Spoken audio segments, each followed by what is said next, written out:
Good morning सांग माने जय जगन्नाथ समस्त को मोर नुआ गोटे फ्रेश वीडियो को वेलकम।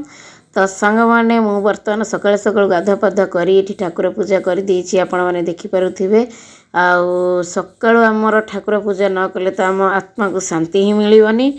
तो ठाकुर पूजा कर सारिकिना मुझे टिके अंडा भुजिया तैयारी कर दूची। आम माँ पुओ टिके अंडा भुजिया भात पखाल खाइबू। काली संध्यारे अंडा चप टिके छणा होता तो अंडा चप दुईटा अच्छी अंडा भुजिया टिके मु कर दूची आकु लगेकिना आम टिके पखाल खाइबू। आज टिके पखाल खाया को बहुत इच्छा होची आम माँ पुओंकर। तो सेति पई मुठी अंडा भुजिया कर दूची।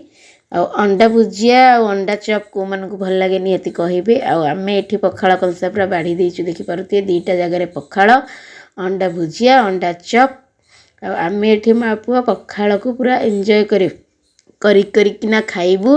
बहुत बढ़िया पुआ भी एठी पळे आसला। तो पुआ एठी पूरा नाचुची कहीं तार बहुत पसंद अंडा उपरे जेकोसी आइटम माने अंडा भुजिया अंडा आमलेट अंडा चप जहाँ भी हो अंडा पोच पोच से सब खाया बहुत भल पाए। आम एठी पखाल पूरा खाई दउछु। आ पखाल खाई सारिकिना आम माँ पुओ जीवु बजार बजार रु कौन माछ फाछ देखिकी आनिकी आसबू। आ खरा बेला पई टिके माछ तरकारी हबो। एबे आमे किंतु खाई दउछु भात पखाल। तो पुओ खाई कहूँ बहुत बढ़िया होती बोली कहीं मत भी सांग मैंने बहुत भल लगुच टेस्ट लगुच पखाल सांग को। तो एबे सांग मैंने आम पखाल खाई जाइलु बजार आ बजार मुझे माछ मंजी बिहन बहुत गुड़े नहीं आसी आपण मैंने देखिपे।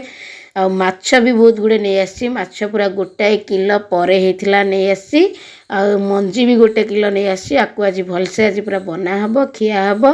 आपण माने भितर जदि किए खाइबा को चाहूच आम घर को जल्दी जल्दी पलि आस। माछ मंजी बरा आउ माछ तरकारी भात पूरा पेटे पेटे खाइब जीव घर को।